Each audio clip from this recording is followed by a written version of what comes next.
வணக்கம் எவ்ரிவன். இந்த வீடியோ வந்து நான் கிட்டத்தட்ட லாஸ்ட்டாக யூடியூப்பில் வீடியோ போட்டு ஒரு வருஷம் கிட்ட ஆயிடுச்சு. அதுக்கு ஃபஸ்ட்டு சாரி, என்னால் சமீப காலமாக வீடியோ போட முடியல. இப்போ மறுபடியும் அதை ஸ்டார்ட் பண்ணலான்னு இருக்கிறேன். அதுக்கு முன்னாடி இந்த வீடியோ ஃபஸ்ட்டாக போடணும்னு நினச்சிருந்தேன்.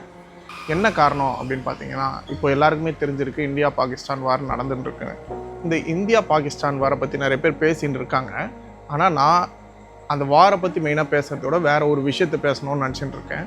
என்ன அப்படின்னு பார்த்தீங்கன்னா, ரொம்ப இந்த விஷயம் பார்த்தா கொஞ்சம் மன உடைச்சலாக இருக்குது. எல்லோரும் ஸ்டேட்டஸ் வைக்கிறாங்க, ஸ்டோரி வைக்கிறாங்க.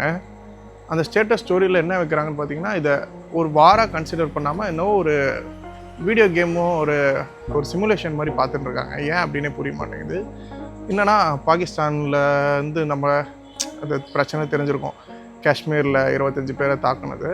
அதுக்கு மிலிட்ரி என்ன பண்ணணுமோ அதை பண்ணிட்டு தான் இருக்காங்க. அதில் ஒரு இதுவும் சொல்லலை.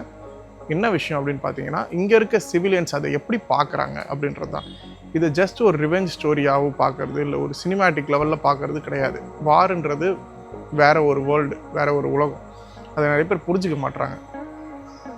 நான் ரீசெண்டாக பார்த்தேன் ஸ்டோரியோ ஸ்டேட்டஸோ, அதாவது இன்ஸ்டாகிராம், வாட்ஸ்அப்பில் பொறுத்த வரைக்கும் நம்ம யார் சேவ் பண்ணியிருக்கோமோ அவங்க இதில் தான் காட்டும். நான் யார் இதை பார்த்துருப்பேன்னு உங்களுக்கும் தெரியும். அவங்களுக்காக மட்டும் இல்லாமல் பொது ஜனங்களுக்கும், அதாவது நானும் ஒரு சிட்டிசன் தான். ஆனால் வாரை பற்றின புரிதல் நமக்குலாம் வேணும். எதனால் சொல்கிறேன்னு பார்த்தீங்கன்னா, ஸ்டோரியிலையும் ஸ்டேட்டஸில் என்ன வைக்கிறாங்கன்னு பார்த்தீங்கன்னா, இப்போ வந்து நேற்றுன்னு நினைக்கிறேன், இன்றைக்கி டேட் வந்து 8 May 2025. நேற்று 7th அப்போது ஆல்ரெடி ஒரு நியூஸில் ஒரு அறிக்கை விட்டுருந்தாங்க. அதில் என்னென்னா, ஒரு போர்க்கால ஒத்திகை, போர்க்காலகட்டத்தில் மக்கள்லாம் வந்து எப்படி தங்களை தாங்களே பாதுகாத்துக்கணும் அப்படின்ற மாதிரி ஒரு ஒத்திகை பண்ணுறதா பண்ணியிருக்காங்க. அது ஒரு 3 நாள் முன்னாடியே அறிக்கை வந்துச்சு. நியூஸ் சேனல்ஸ்லாம் பார்த்துருப்போம், ஊடகத்துலலாம் பார்த்துருப்போம். அது எதுக்காக அப்படின்னு பார்த்தீங்கன்னா, காஷ்மீரில் தான் அட்டாக் நடந்துச்சுன்னு நம்ம அஜாக்கிரதையாக இருக்க முடியாது. அங்கேயும் இருக்கவங்க ஹியூமன்ஸ் தான், இங்கேயும் ஹியூமன்ஸ் தான். உலகம் ஃபுல்லாக அட்டாக் பண்ண பீப்புள்ஸும் ஹியூமன்ஸ் தான். ஆனால் அங்கே நடந்தது நாடு முழுக்க எங்கே வேணாலும் நடக்கலாம்.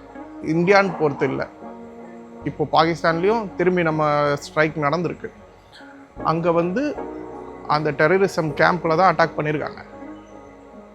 அது எப்படி ஸ்டோரியிலையும் ஸ்டேட்டஸ்லையும் பார்க்குறாங்கன்னு பார்த்தீங்கன்னா, பாகிஸ்தானுக்கு தீபாவளி தான், இந்தியா வந்து பாகிஸ்தானை வந்து புரட்டி போட்டுருச்சு, வெளுத்து வாங்கிச்சு. இது வந்து நீங்கள் ஆக்சுவலாக பார்த்தீங்கன்னா, சோல்ஜர்ஸ் தான் நேவி இல்லை ஏர்ஃபோர்ஸ் வந்து அவங்களோட மிஷனை சரியாக பண்ணி முடித்தாங்க. சிந்தூரி ஆப்ரேஷன், இந்த ஆப்ரேஷனுக்கு பேர். ஆனால் அது அவங்க பண்ணுறதுனால அவங்க சக்ஸஸ் தான். இருந்தாலும் அவங்க ஆள் மனசுக்கும் அவங்களுக்கும் தெரியும், இது எல்லாமே ஒரு உயிர் தானே அப்படின்னு நம்ம பார்க்குறோம். மிலிட்ரி சோல்ஜர்ஸும் அப்படி தான் பார்ப்பாங்க. ஆனால் நம்மளை மாதிரி பொது ஆளுங்க அதை அப்படி பார்க்கறது இல்லை. வார்னால் ஈஸியாக எடுத்துக்கிறாங்க. அது எப்படி சொல்கிறது, இப்போ போர் வருது, அது ஒரு கெத்துன்னு நினைக்கக்கூடாது. ஒரு நாட்டுக்கும் இன்னொரு நாட்டுக்கும் போர் நடந்துச்சுன்னா அது அந்த போரோட முடியாது. கண்டிப்பாக தெரியும், ஒவ்வொரு நாடும் இன்னொரு நாடுக்கு சப்போர்ட் பண்ணும் போர்னு வரும்போது. ஏன்னா வின் பண்ணுற கண்ட்ரி மூலமா அவங்களுக்கு சில லாபம் இருக்கும். இதில் என்ன பிரச்சனை அப்படின்னு பார்த்தீங்கன்னா, நம்மக்கிட்ட நிஜமாலே மனிதாபிமானம் குறைஞ்சிக்கினே வருது. இதுதான் உண்மை. வாருன்றது நீங்கள் நினைக்கிற மாதிரி சும்மா கேம் மாதிரி கிடையாது. ஏன் அப்படி சொல்கிறேன்னு பார்த்தீங்கன்னா, இப்போது ஒரு வார் நடந்துச்சுன்னா ஒரு நாடு இன்னொரு நாட்டை ஜெயிக்கிறது மட்டும் கிடையாது. அதுக்கப்புறம் நடக்கிற சீக்வன்ஸை பார்க்கணும், போர் காலத்தில் நடக்கிற பிரச்சனைகளும் பார்க்கணும். ஒரு போருக்கு எந்த அளவுக்கு பணம் செலவாகும்னு உங்களுக்குலாம் தெரியுமா? அந்த பணம் எங்கேருந்து வரும்? ஒவ்வொரு நாட்டோட வரி பணத்துலேருந்து தான் ஒரு நாட்டுக்கு மிலிட்ரி செயல்படுது. அந்த பணத்தில் தான் செயல்படுது. போர் காலத்தில் அது எவ்வளோ தான் கவர்மெண்ட்கிட்ட பணம் இருந்துச்சுனாலும் அது பத்தாது. அதுதான் உண்மை. அப்படி இருக்கும்போது தெரியணும், சின்ன அமௌண்ட்டு கிடையாது. ஒரு வார் நடந்துச்சுன்னா அந்த நாட்டோட எக்கனாமி எந்த அளவுக்கு பாதிக்கும். எக்கனாமின்றது நிறைய பேர் நினச்சிட்டு இருக்காங்க, கவர்மெண்ட் அதனால் பாதிக்கும், அதனால் என்னப்பா அப்படின்ற மாதிரி இருக்கும். மணி இன்ஃப்ளேஷனும் நடக்கலாம், டீஃப்ளேஷனும் நடக்கலாம். ஏன் நம்மளோட பணம் மதிப்பிழப்பே நடக்கலாம். டிமானிட்டைசேஷன் ஆன மாதிரி நமக்குன்னு நான் சொல்ல வரல.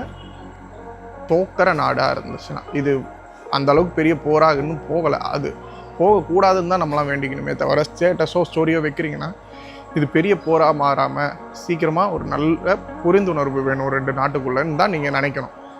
அப்படி நினைக்காம அதை மொத்தமாக அழிச்சிருங்க, குண்டு போடுறத பெருசாக எக்ஸாஜரேட் பண்ணி அது சினிமா லெவலில் இப்படி இது கவர்மெண்ட் பண்ணுறதுன்னா அவங்களுக்கு வேறு எக்ஸ்ட்ரீம் லெவலில் போனதுக்கப்புறம் தான் இது நடக்குது. ஆனால் சிவிலியன்ஸான நம்ம எந்த அளவுக்கு போர் நிற்கணும், எந்த அளவுக்கு சீக்கிரம் முடியணும்னு தான் நம்ம பார்க்கணும். ஏன்னா வரலாறில் நம்ம நிறைய போரை பார்த்துருக்கோம். அதுவும் தமிழர்கள் இன்னும் நிறைய பார்த்துருக்காங்க. எத்தனையோ ஜெயிச்சிருக்கோம், எத்தனையோ தோற்றுருக்கோம். புரிஞ்சுக்கிற தன்மை இருக்கணும் போரை பற்றி. ரொம்ப ஒன்றும் போக வேணாம். ரீசெண்டாக இஸ்ரேல் பாலஸ்தீன் போர் பார்த்தோம். தோற்ற நாடோட நிலைமை, ஜெயிச்ச நாடோட நிலைமை எப்படி இருக்குன்னு உங்களுக்குலாம் தெரியுமா? பாதிக்கப்படுறது பெரியவங்க மட்டும் இல்லை, போர்னால் என்னன்னே தெரியாமல் பேச்சே வராத குழந்தைங்க கூட கஷ்டப்படுறாங்க. அவங்க என்ன பண்ணாங்க, அந்த குழந்தைங்க என்ன பண்ணாங்க? இடிபாடில் சிக்கி அவங்க குடும்பத்தை இழந்து, அப்பா அம்மா இல்லாமல், உறவு இல்லாமல், சாப்பாட்டுக்கு வழி இல்லாமல், நம்மளாம் நினச்சி பார்க்க முடியாது. நம்ம சொல்லப்போனால் இந்தியான்ற கண்ட்ரியில் நம்மலாம் உண்மையிலே சேஃபாக இருக்கும்.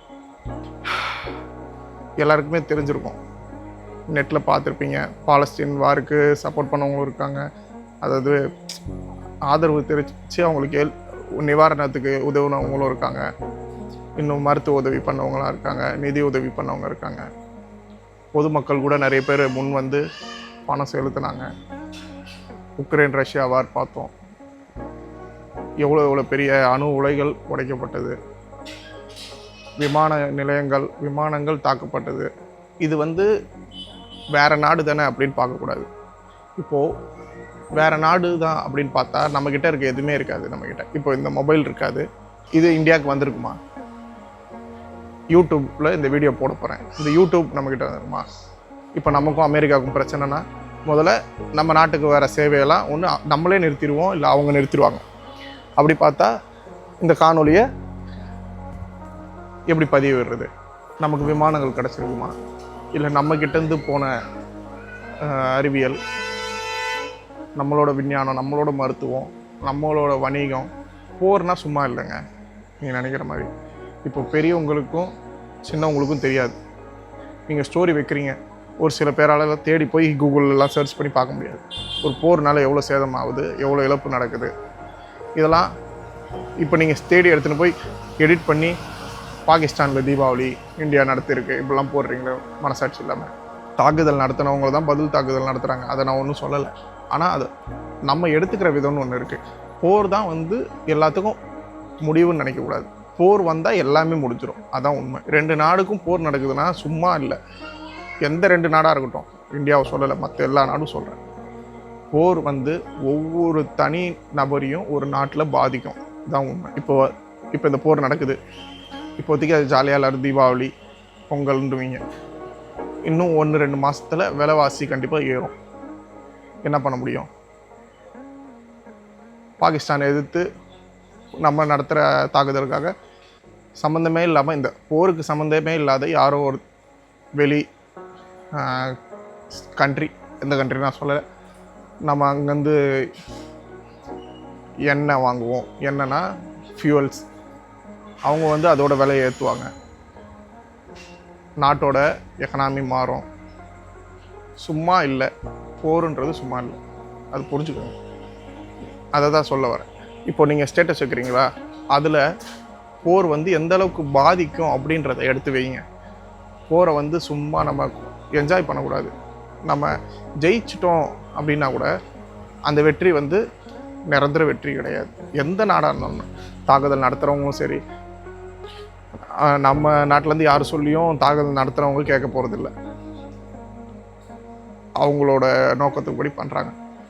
இதை நிரந்தரமாக நிறுத்துறதுக்கான வழியை அரசாங்கம் கண்டிப்பாக பார்க்க தான் செய்யும். ஆனால் பொது ஜனங்க நம்ம போரை வந்து, போருன்றது சாதாரண விஷயம் இல்லைன்னு புரிஞ்சுக்கணும். அதை வந்து விளையாட்டாக நினச்சிக்கிட்டு இருக்கனால தான் இவ்வளோ பிரச்சனை. அதுவும் சில பேர் சொல்கிறாங்க இது வந்து காஷ்மீரில் தான் பாதிக்க போகுது, நம்மளை நல்ல வேலை நம்ம தப்பிச்சிட்டோம், சவுத் இந்தியாவில் இருக்கோம், சதர்ன் பார்ட்டில் இருக்கோம், நமக்கு பிரச்சனை இல்லை அப்படின்னு. அப்படிலாம் சொல்ல முடியாது. இப்போ பாகிஸ்தானில் தான் நம்ம போய் ரிவெஞ்சு தாக்குதல் நடத்தணும்.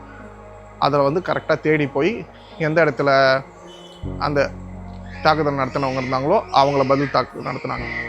அவங்களோட தலைமையகத்தை வெளுத்துனாங்க, சுட்டு வெளுத்துனாங்க. அவங்கக்கிட்டேயும் விமானப்படம் இருக்குது. வந்தவங்க காஷ்மீர்லேயே வந்துட்டு போயிடுவாங்கன்னு சொல்ல முடியுமா? அப்படியே இருந்தாலும் மனசாட்சி இருந்தால் அப்படி சொல்லாதீங்க. காஷ்மீர் நம்ம நாடு தானே, காஷ்மீருக்கு தான் ஆபத்து, நமக்கு இல்லை எப்படி நினைக்கலாம்? அப்படி இங்கே இலங்கையில் வந்து மீனவர்கள் தாக்கப்படுறாங்க, இலங்கை மீனவர்கள் தானே அப்படின்ட்டு மேலே இருக்கவங்க நினைக்கிறாங்க. இது எப்படி ஒரு நாட்டுக்கு ஒற்றுமை சேர்க்கும்? புரிஞ்சுக்கோங்க. இந்த மாதிரி விஷயத்த நீங்கள் என்னோட காணொலி பகிர வேணாம். நீங்கள் உங்களோட புரிந்துணர்வில் நீங்கள் ஒரு காணொலி பதிவிடுங்க, இணையதளத்தில் பதிவிட்டு மற்றவங்களுக்கு விழிப்புணர்வு ஏற்படுத்துங்க. நன்றி, வணக்கம். கூடிய சீக்கிரம் ஆல்ஃபா-மேக்ஸ் மறுபடியும் உயிர்த்தெழும். அறவினை யாதெனில் கொல்லாமை போற்றல், பிறவினை எல்லாம் தரும்.